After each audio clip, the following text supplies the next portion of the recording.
Assalamualaikum warahmatullahi wabarakatuh. Kembali lagi di channel kami Muhammad Raul Hidayat akan menjelaskan tentang model-model pengembangan kurikulum.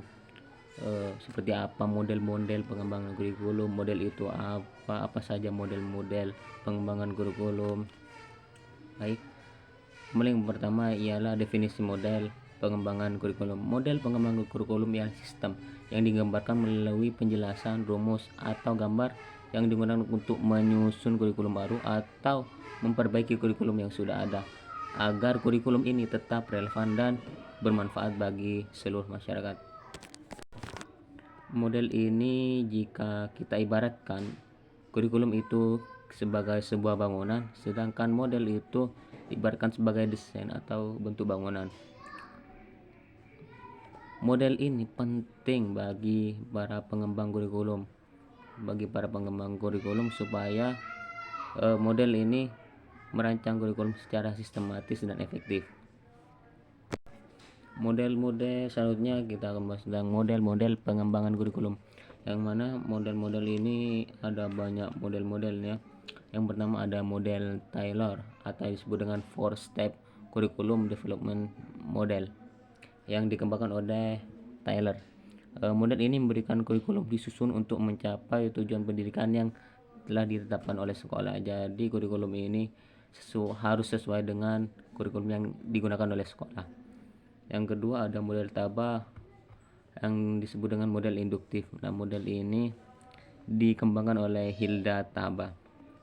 Model ini penyusunannya dimulai dari kondisi nyata di sekolah, seperti pengelolaan guru, kebutuhan siswa, dan situasi pembelajaran yang berada di sekolah, sebelum akhirnya dirumuskan menjadi tujuan dan struktur kurikulum. Model ini bersifat fleksibel dan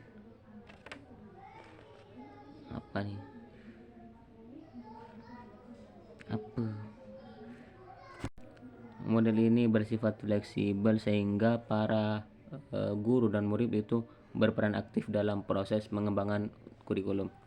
Yang ketiga ada model Wheeler yang dikembangkan oleh D.K. Wheeler, yang mana model ini berbentuk siklikal atau berputar dan tidak linear. Dalam model ini setiap tahap terhubung dan untuk mempengaruhi satu sama lain.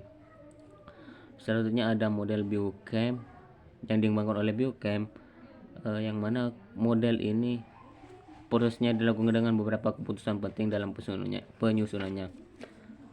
Selanjutnya ada model Saylor yang dikembangkan oleh J. Galen Saylor dan William M. Alexander, atau yang kita sebut dengan model administratif atau manajerial. Model ini menekankan pengelolaan kurikulum secara terstruktur dan terorganisir dari pihak pengambil keputusan atau administrasi pendidikan.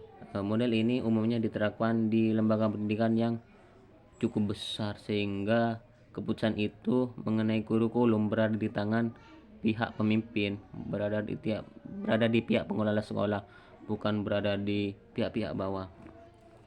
Selanjutnya ada model Olivia. Pengembangan kurikulum ini dilakukan dengan 3 arah utama. Yang pertama menyusun program pembelajaran, yang kedua merancang kegiatan pembelajaran, serta yang terakhir memperbaiki kurikulum yang sudah ada di setiap lembaga pendidikan. Model-model ini menekankan bahwa kurikulum